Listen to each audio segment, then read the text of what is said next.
Unsettling Graduate Social Work Education at DePaul University. Introduction.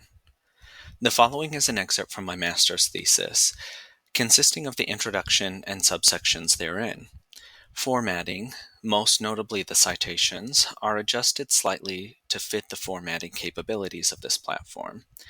You can find the thesis in its entirety at library.depaul.edu/ETD, as in electronic theses and dissertations, /367. And then I've included here the recommended citation for the thesis as well. The field of social work is dedicated to helping people, addressing social problems, and challenging social injustice. Nonetheless, social workers are often the wielders and abusers of power over others.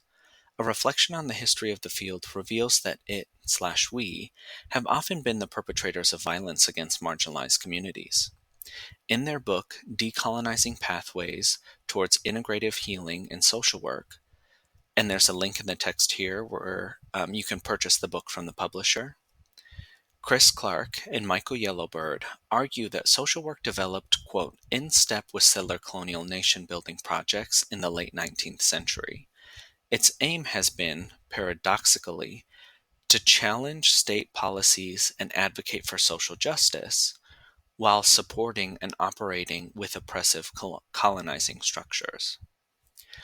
As a social worker, I have often felt awkwardly positioned between the values espoused by the field because they seem to run contrary to its history or the history of its practice. I began to recognize and think critically about these apparent contradictions in social work during my undergraduate studies. While pursuing a bachelor's of social work, I also sought degrees in women's and gender studies and ethnic studies.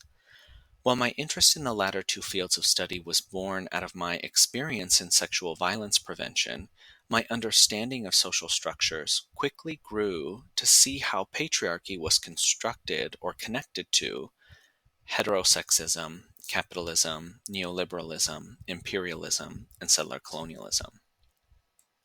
Women's and gender studies and ethnic studies have not only helped me to think more critically about social work as a field, but also to scrutinize my own positionality. It was in these programs where I began to learn about the United States' history of genocide and slavery in earnest for the first time and reflected on their impact on my own life. The way my family talked about ourselves, why we went to the church we did, why we talked about our indigenous ancestors in a fetishizing way. I was coming to consciousness around my own social position and the coloniality of white supremacy, heteropatriarchy, and capitalism became extremely personal. Consequently, I have become increasingly interested in women of color feminisms and native feminist theories. Theorizing settler colonialism has allowed me to understand other structures of oppression and my own positionality therein more effectively. The use of the settler colonial framework also leads to many new and radical solutions to social problems, which I find to be urgently needed in the field of social work. Social work and social work practitioners are undeniably implicated in the perpetration of settler colonialism through our collaborations with the settler state and our deployment of settler epistemologies, pedagogies, and interventions. The Council on Social Work Education has made significant efforts to bolster their requirements regarding anti-racism in recent years. In fact, in 2015, tribal sovereign status was added as required in curricula for programs seeking accreditation and is included again in the 2022 standards. Nevertheless, in my experience, social work was woefully inadequate in educating about and addressing these structures in complex ways. My lessons were largely restricted to the individual, how the individual develops, people or problems that the individual experiences, behavioral challenges that the individual can make to avoid these problems. Despite the use of ecosystems theory as the foundation of social work's person and environment approach, the context in which an individual experiences life was neglected in favor of the individual experience itself. The study that follows was born of an urgency to know whether or not my experience in social work education was shared by my peers. Urgency not just to pacify my own inner turmoil, but to create and support the change that is so desperately needed in the field. Thus, my research questions include: one, how are graduate social work students implicated in and or impacted by settler colonialism in graduate education? Two, how do graduate social work students learn about settler colonialism? Three, in what ways is settler colonialism taught or included within graduate social work education?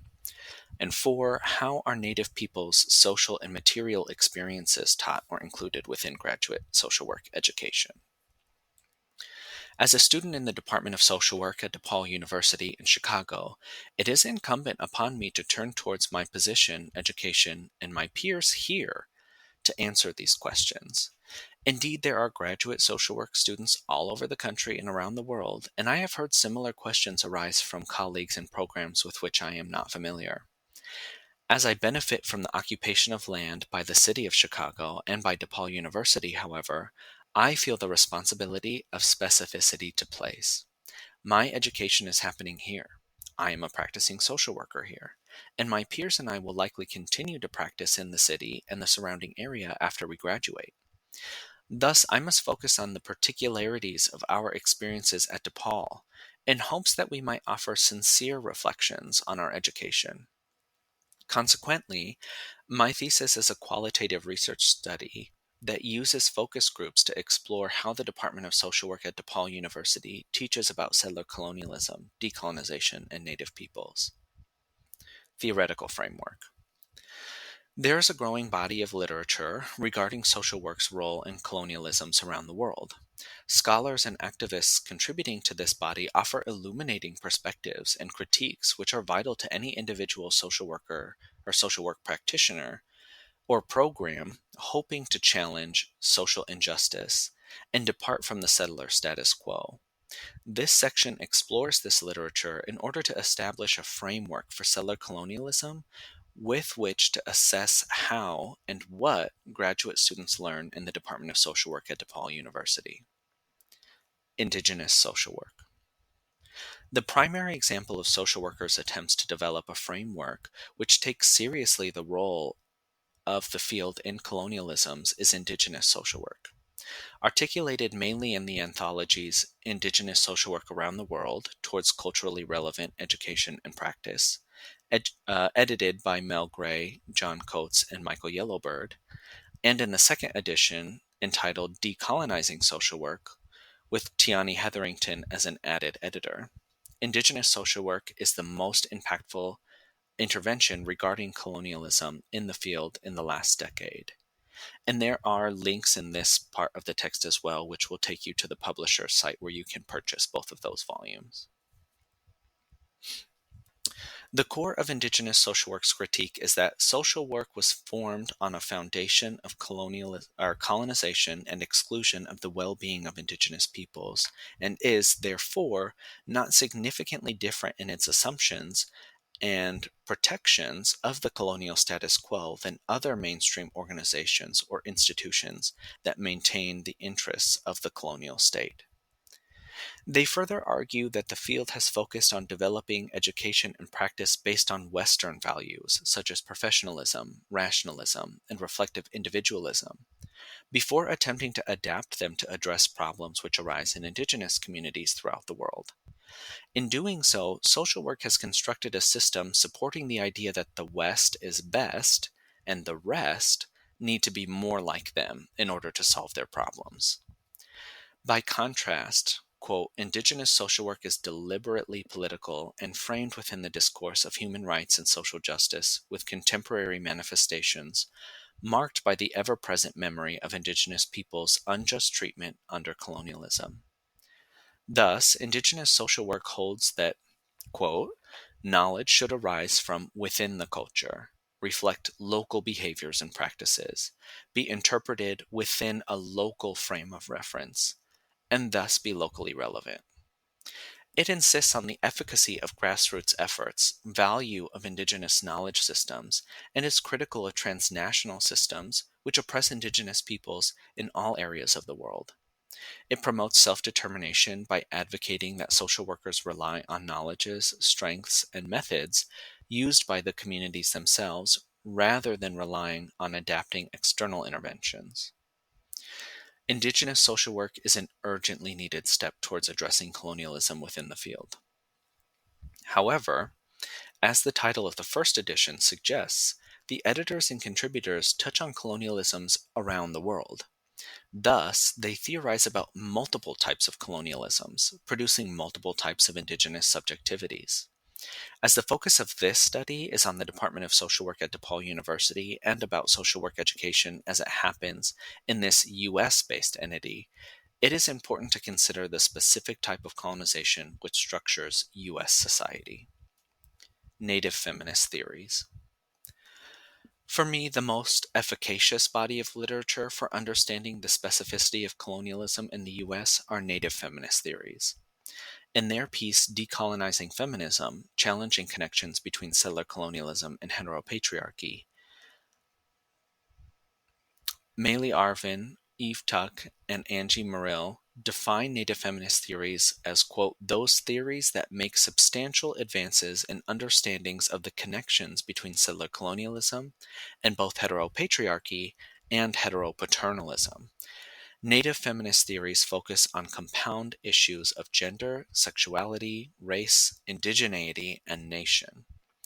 This body of literature is helpful not only in understanding settler colonialism as a defining structure of the US, but also in helping us to deepen the analysis by looking at the intersections of settler colonialism with other structures of oppression. Settler colonialism.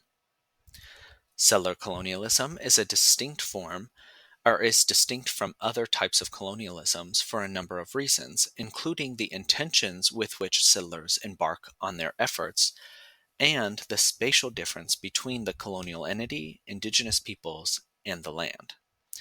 Settlers are intent on making a new home in the areas they colonize. Thus, there is no space between the colonizing entity, the indigenous peoples whom they displace by establishing their new home, and the land from which they extract resources.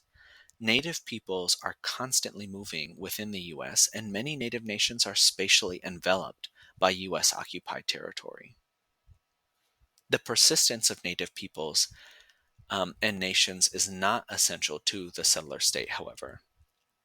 Indeed, the existence of native peoples as peoples and nations is a direct threat to the settler state.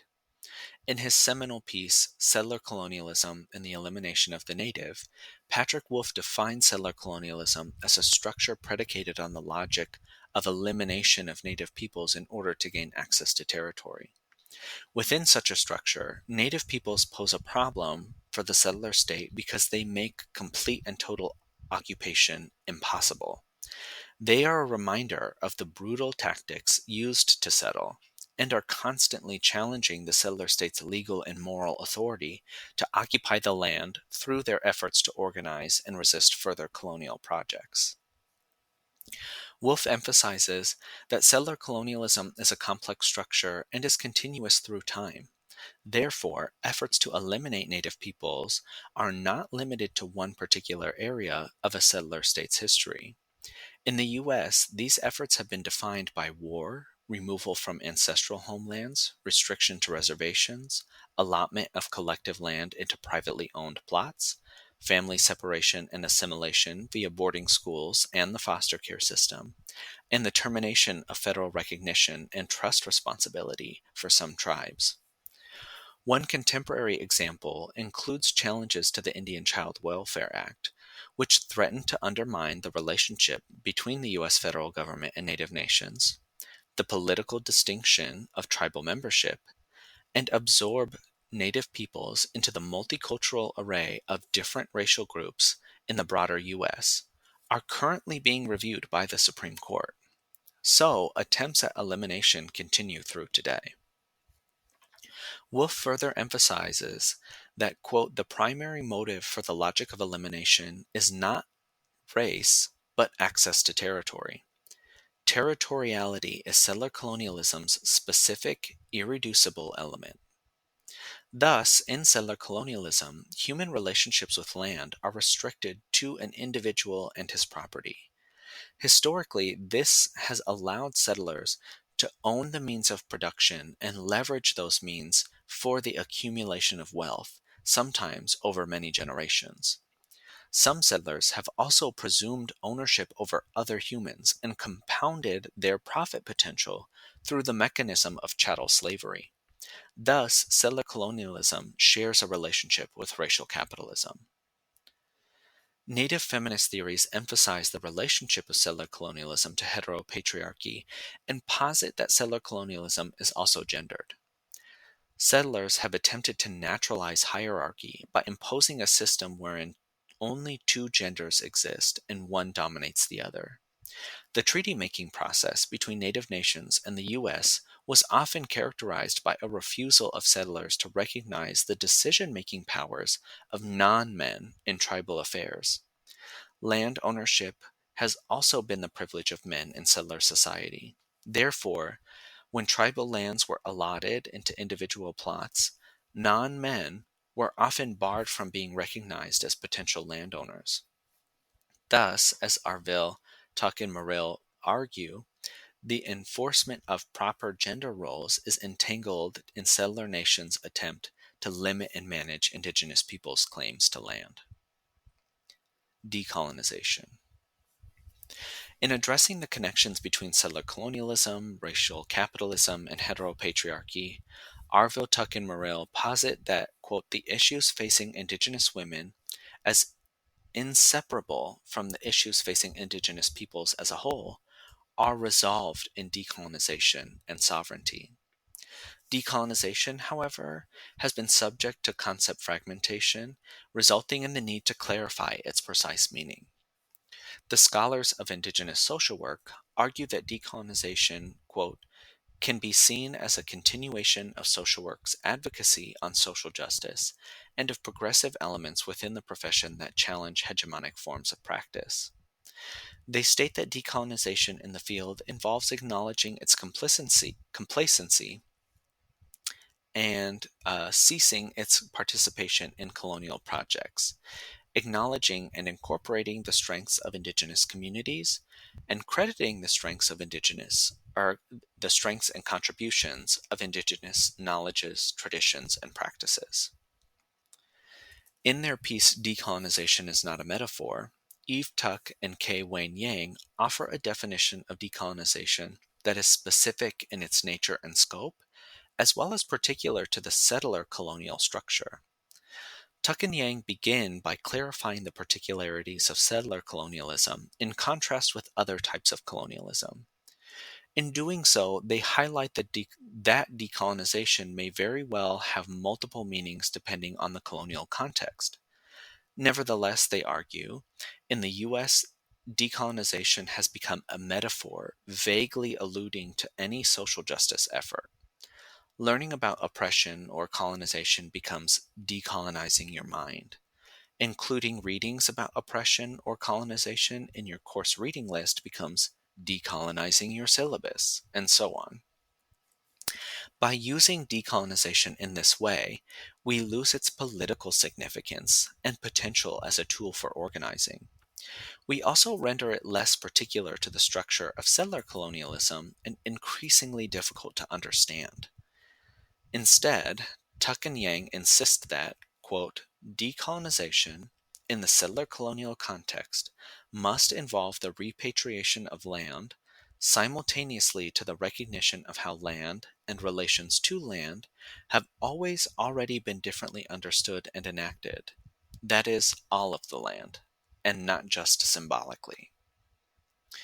In other words, because settler colonialism is primarily about eliminating native peoples in order to gain access to territory, decolonization must mean nothing short of giving all the land occupied by the settler state back to native peoples. This definition of decolonization is both ideological and material in nature, distinct from other definitions of decolonization arising from different colonial contexts, and incommensurable with social justice efforts. Tuck and Yang further elaborate. Decolonization here is intimately connected to anti-imperialism elsewhere. However, decolonial struggles here/there are not parallel, not shared equally, nor do they bring neat closure to the concerns of all involved, particularly not for settlers. Decolonization is not equivocal to other anti-colonial struggles. It is incommensurable. Whereas social justice movements are largely premised on recognition of individual rights and protections under settler state law, such as civil rights for people of color, decolonization challenges the moral and legal authority of the settler state to occupy the land it currently occupies, and undermines the foundation of its existence. Rather than seeking recognition under settler state law, decolonization involves asserting the sovereignty of native nations and building their capacity to develop and enforce their own laws over their own tribal members and lands. This includes the return of land which was coercively taken by the U.S. federal government initially, and return of land in light of the U.S.'s failure to fulfill the terms of the treaties with native nations. With this in mind, many Native peoples have organized in support of tribal sovereignty and under the banner of Land Back. Incommensurability is thus unsettling.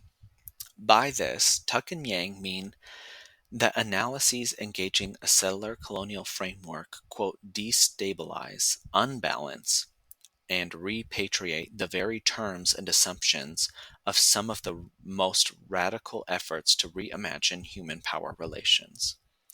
Thus, the title of this project is Unsettling Graduate Social Work Education, rather than indigenizing or decolonizing it. The attempt here is to disrupt graduate social work education's complacency in supporting the settler colonial structure and move towards what may be the first and smallest steps towards support for movements for decolonization. Tuck and Yang further state that opportunities for solidarity across both individual differences and across movements for different political goals, such as transnational decolonizations, abolition, and critical pedagogies, quote, lie in what is incommensurable, rather than what is common across these efforts. Thus, by practicing an ethic of incommensurability, social work may yet realize pathways towards a more just, equitable, and decolonized future.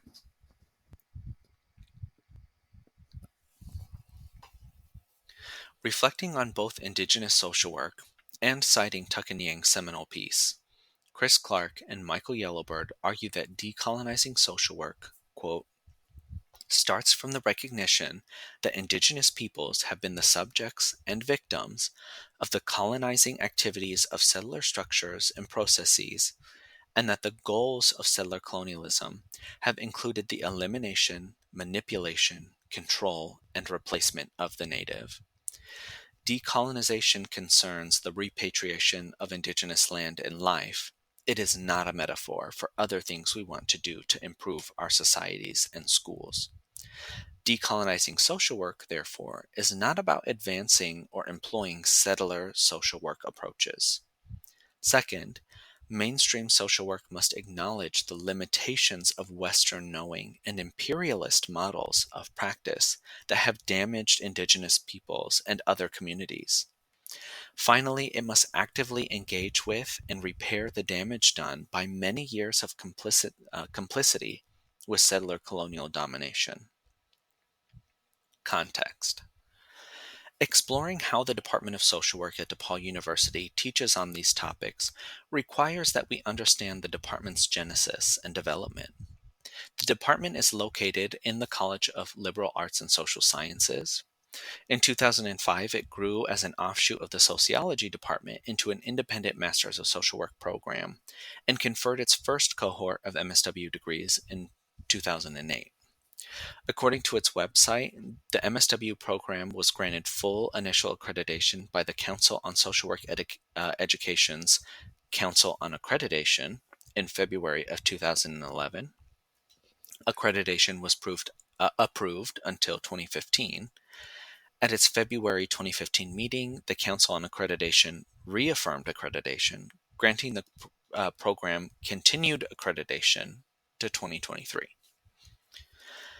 The department's mission states that it extends the university's global Vincentian mission of service to marginalized groups, particularly those in the Chicago urban community.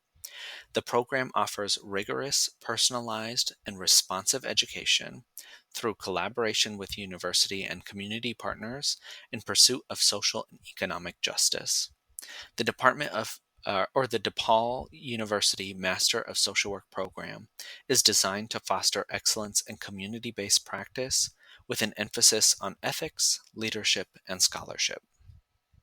Furthermore, the department's values are stated as providing a context which is supportive of rigorous study and scholarship that directly informs integrative practice, extending the Vincentian identity to provide a learning and organizational context which is appreciative of human diversity and facilitative of social and economic justice, collaborating with other units within the university and with community partners to improve the welfare of historically oppressed populations and communities, and providing professional education and ethical community based practice with individuals, family groups, community organizations, and institutions.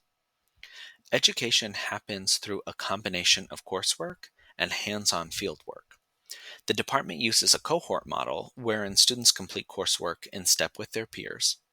Fieldwork is considered the signature pedagogy of social work education, and students are required to complete 2 internships under the supervision of an experienced social worker.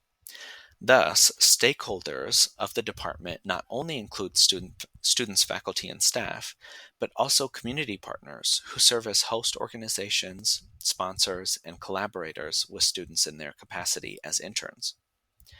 DePaul does not offer a bachelor's program, but is not the only program in the immediate area conferring MSW degrees.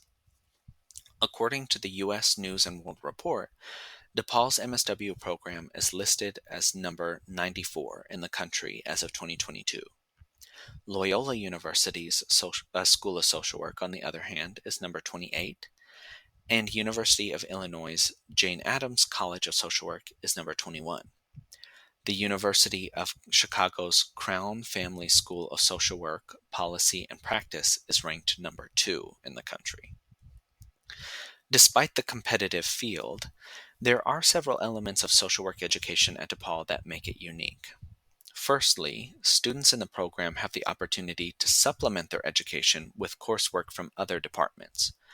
Graduate certificates are available to MSW students in global health, social research, and critical ethnic studies. DePaul also offers the dual degree or dual master's degree program with the Department of Women's and Gender Studies. Secondly, the department offers 2 concentrations, forensic social work and community practice. Community practice is of particular significance because DePaul is the only university offering an MSW concentration of this kind in the Chicago area. Methods. This qualitative research study used focus groups to explore the experiences of current students in the Department of Social Work at DePaul University. The purpose of this study has been to evaluate how the department teaches about settler colonialism, decolonization, and Native peoples. Further, this study aims to affirm the relevance and urgency of scholarship done in the fields of Indigenous social work and Native feminist theories to social work education in what is currently known as the City of Chicago, specifically at DePaul. This study will contribute to the growth of the Department of Social Work at DePaul and nurture the capacity of the department and faculty therein to teach about these imperative topics.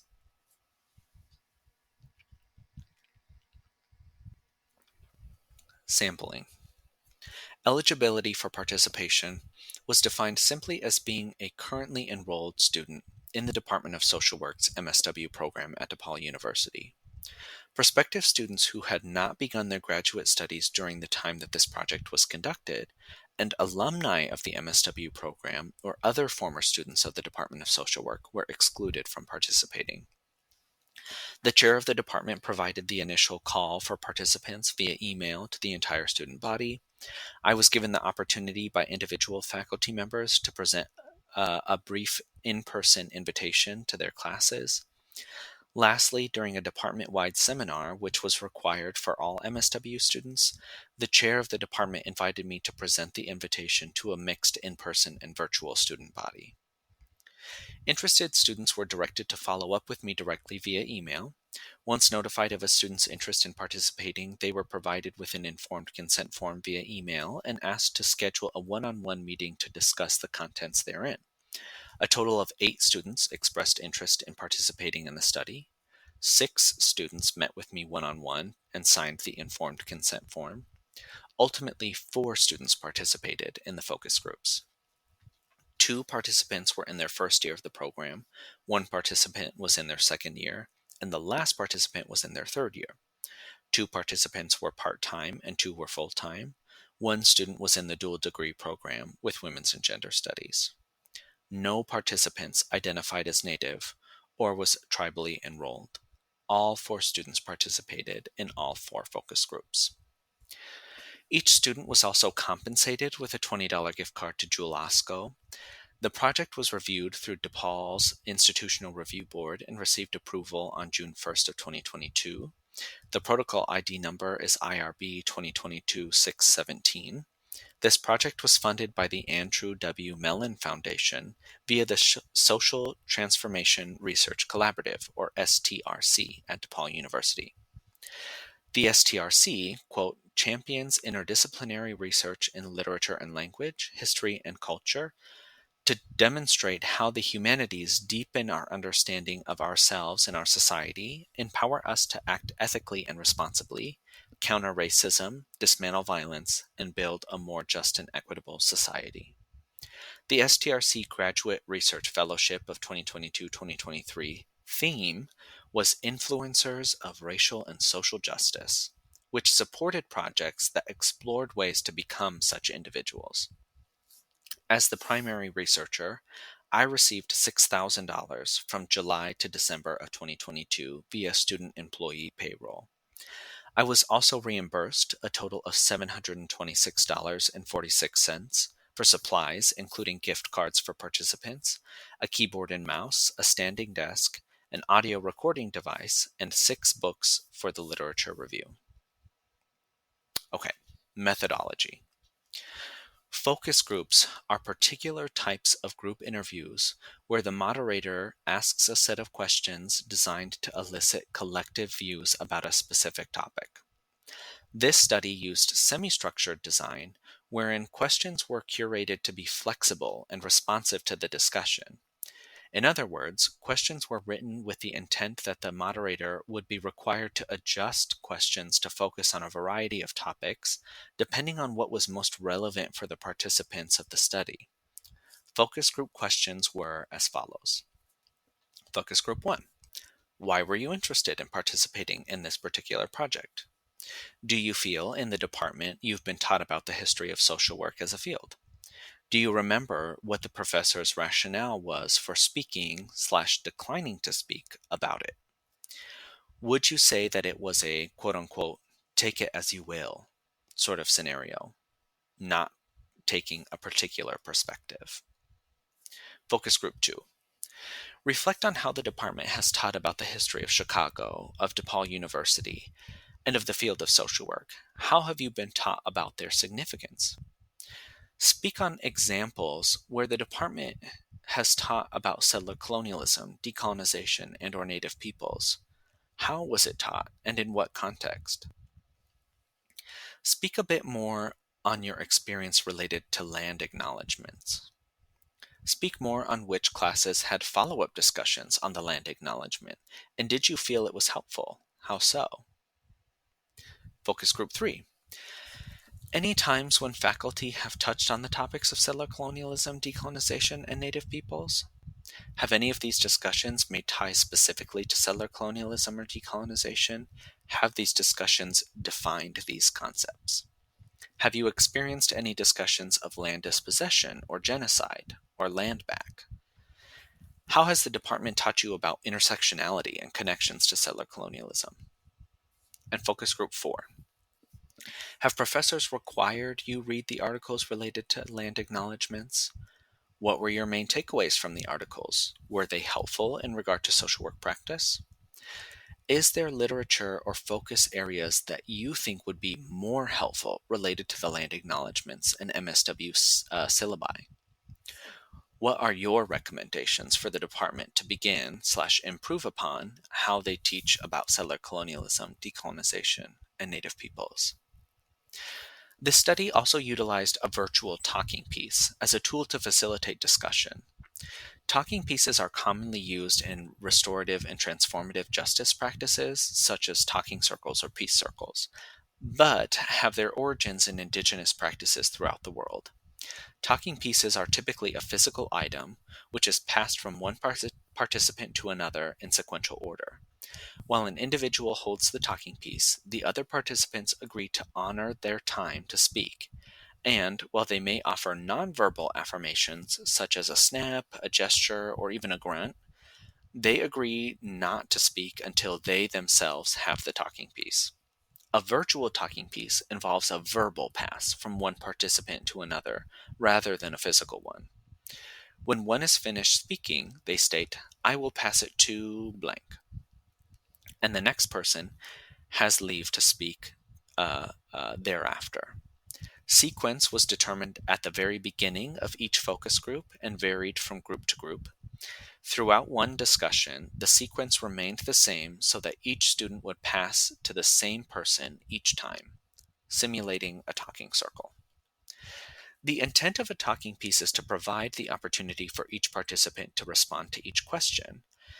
In critiquing a case at Fresno State, wherein social work faculty failed to appropriately address undergraduate concerns regarding the program's admissions process, Clark and Yellowbird assert that, quote, "the use of an indigenous communication tool, such as the talking stick, in which each participant has an equal opportunity to speak, could have provided an opportunity to reduce the hierarchy of voices, open up silence, and enhance connection with all the parties involved. Such a technique could have provided a creative platform to engage with one another and create a new vision of the purpose and goals of the social work program. By remaining within the conform of the neutral professional paradigm, however, the institutional actors missed the chance for transformative dialogue and resolution." A virtual talking piece was used in this study in order to do just what Clark and Yellowbird suggest: reduce the hierarchy of voices, open up silence, and enhance connection with all of the parties involved. Participants were all afforded the opportunity to reflect on their experiences within the department and respond to each question that was asked. As the primary investigator and facilitator of the focus group, I also adhered to these agreements and used the talking piece in the same manner as all participants. Data analysis. Video recordings, audio recordings, transcripts, and chat transcripts of each focus group were produced using the Zoom recording functions. Video recordings were reviewed and transcripts were edited by me in order to ensure accuracy. Data was reviewed line by line to identify comments of significance. Comments were then organized into initial themes, including students' implication, desire to learn, neglect of history, peer knowledge and education, neglect of social systems, neglect of settler colonialism, examples of settler colonial education, land acknowledgement, and recommendations. Data was compared with data in order to refine these themes into chapters. Chapter themes include lack of structural competency, neglect of settler colonial history, practicing land acknowledgement, and recommendations. Limitations. There are four major limitations to this study. Firstly, a smaller sample size led to more narrow reflections on the experiences in the department. A larger sample, particularly with more numbers of students in their second year or beyond, may have yielded more reflections and illuminated experiences or patterns not identified by this sample. Secondly, this study lacks reflections and experiences of Native students. None of the participants, nor I, as the primary researcher, identified as Native or were enrolled members of a tribe. As such, the research design and data are from a distinctly non-Native standpoint. Having Native students as participants and or researchers likely would have added perspectives to the study that are easily lost or neglected by those of us who do not share those social positions, political designations, and lived experiences.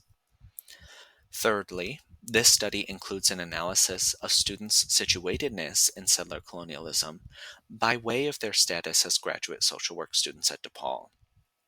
Reflections shared during focus groups illuminated that the participants were/are also situated as individuals with their own unique social positions and lived experiences, of which being a student is only part.